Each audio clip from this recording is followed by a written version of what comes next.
Hey guys, Mr. Bowman here. Today's learning objective is in grey. We are learning to add and subtract like terms. The key word or the key term that we're looking at in our learning objective is that phrase, like terms. In our algebra, we can only add and subtract, we'll call them things, if they are similar or if they are like terms. And terms will be like if they have the same letters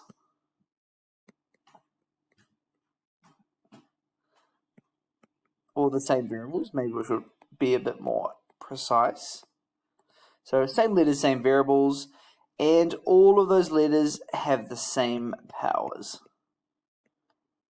If both of those conditions are met, so if both of those are met, we have like terms, and we can add and subtract them. If they are not met, we don't have like terms, and they cannot be added and subtracted together. So we'll run through a couple of examples just so we can kind of see what we're dealing with. So for example, we've got 3x and 5x. If you have a look, they both got the same letter. So the first one is a tick. And if you have a look, neither of them have a power, which means they have the same power. So that means they are like terms. And for example, if we're adding those together, we'll be able to say we've got 8x's because there's 5 over here and there's 3 over here. We can take that a few steps further. Let's say we had 3y squared and we were minusing 10y squared. They both have the same letter, so they both got a y, and both of those letters have the same power. So again, those there would be like terms. And if we did finish that maths using our integer skills, we actually would have had negative 7y squared, because we're focusing on the numbers out front. So that there is 3 minus 10y squared. Let's carry on. Let's do a couple more examples. So let's have a look at 10ab plus 4ab. So same process this time around. There's a multiple letters. So we've both got an A in each, both got a B in each. So that means the letters are the exact same. So happy with that. And all of them have the same powers, or in this case, all of them have no powers, which makes them a like term, which means we can add them together to get 14ab.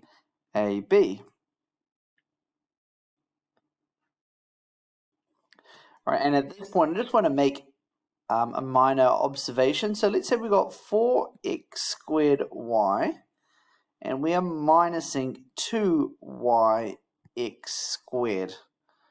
So the key thing to note, the letters, they're in a different order, so they don't quite look the same. But if you think about our definition up top, do they have the same letters? Yes, they've both got an x and they've both got a y. And do those letters have the same powers?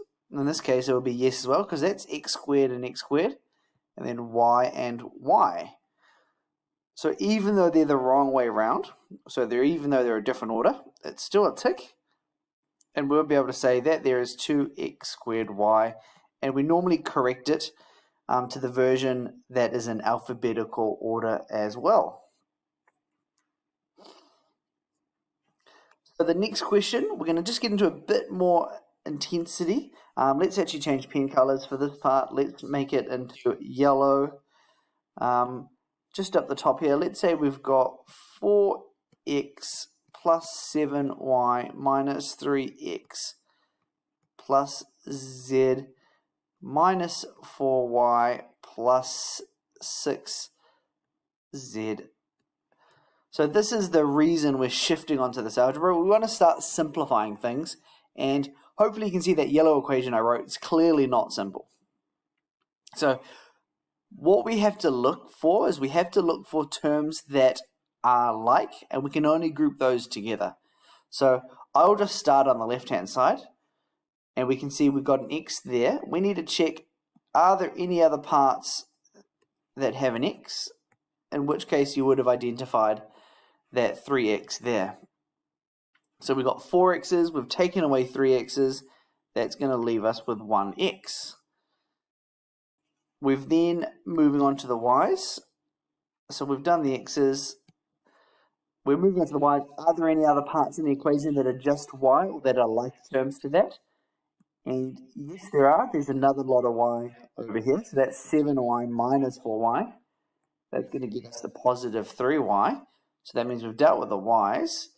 We then have a look here. That last one should have been a z as well, but we've got 1z here and 6z's here. So they both have the same letters. They both have the same powers. We can add them together, which makes 7z.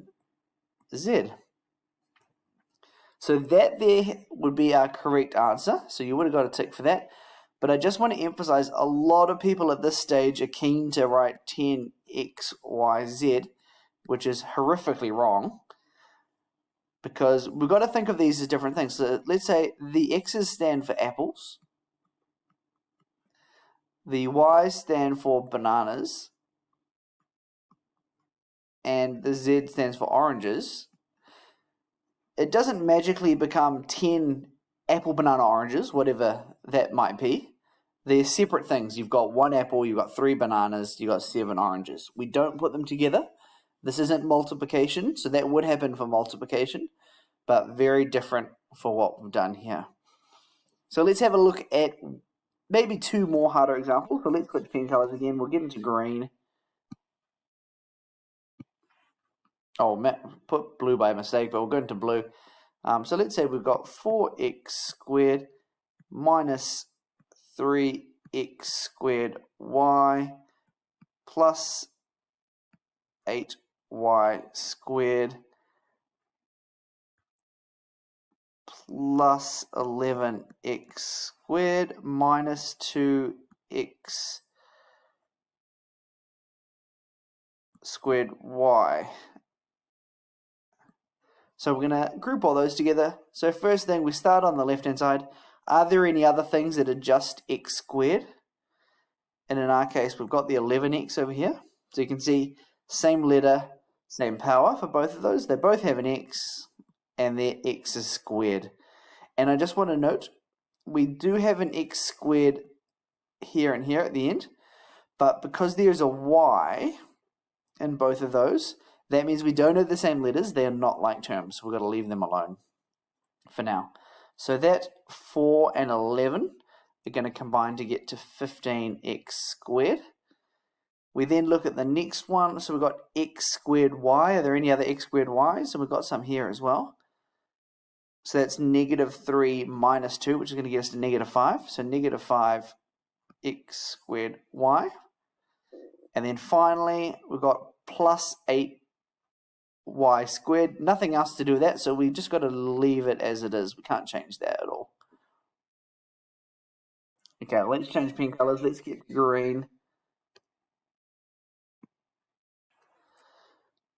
So 3a squared b squared minus 4a squared plus 3b squared plus 7 minus 3a squared b squared plus 5a squared plus 2b squared. So this one's a bit more of a nightmare, but we'll see how we go. So same process, start on the left. Are there any other terms that are a squared and b squared? And we've got some over here as well. Doesn't look like we've got any others. So whilst we've got a lot of a squareds and b squareds, they don't have both letters, so it means we can't merge them together. So we've got basically 3 minus 3, which is 0. And because it's 0, we don't have to write anything. We can just go ahead and ignore that. We're then going to look at the a squareds. We've got negative 4a squared, and then we've got plus 5a squared here. That's just going to become a single a squared. You could have a 1 up front as well if you want to, but you are allowed to leave that out. So we've dealt with the a squareds. We then got some b squareds. We've got 3b squared here, 2b squared here. 3 plus 2 is 5, so we've got 5b squared. We'll cancel those out. And then last thing here, we've got a 7. And just want to note, we're just going to add 7 at the end there. Just because 7's a number, it doesn't relate to a squared, doesn't relate to b squared, it's just a number by itself. So we normally put that at the end of our final answer. Okay, So last question will have a slight twist and it will be in yellow. So let's say we've got 3x plus 2 plus x squared plus 4x plus 2. And then we'll go plus 3x squared as well.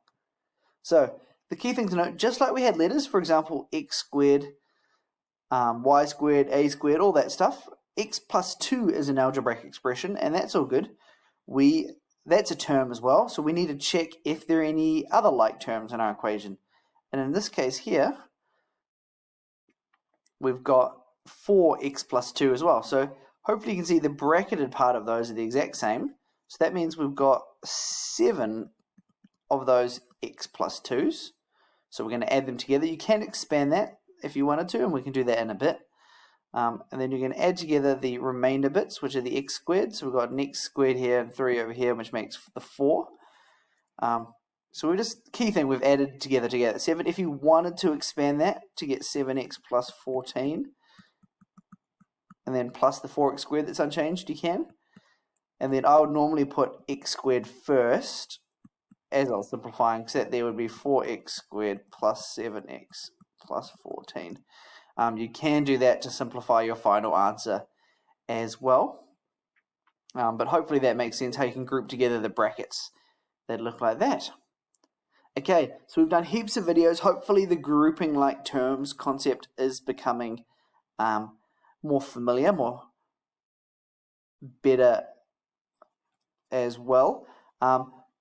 So whilst I stop spilling all over my words, the key thing you needed to know is you can add and subtract bits of algebra if the letters are the exact same and all of those letters have the exact same power. If they are not, we have to keep them separate. And the key thing I want to emphasize is you can have multiple parts to your answer. And what I mean by that is if you have looked down the bottom, there's 3 bits into there, there's 3 into here, 3 there as well, 3 up there. So it doesn't always going to have to combine down to one part. It can be lots of separate ones. So hopefully you found this video useful, guys. Let's get into heaps of practice.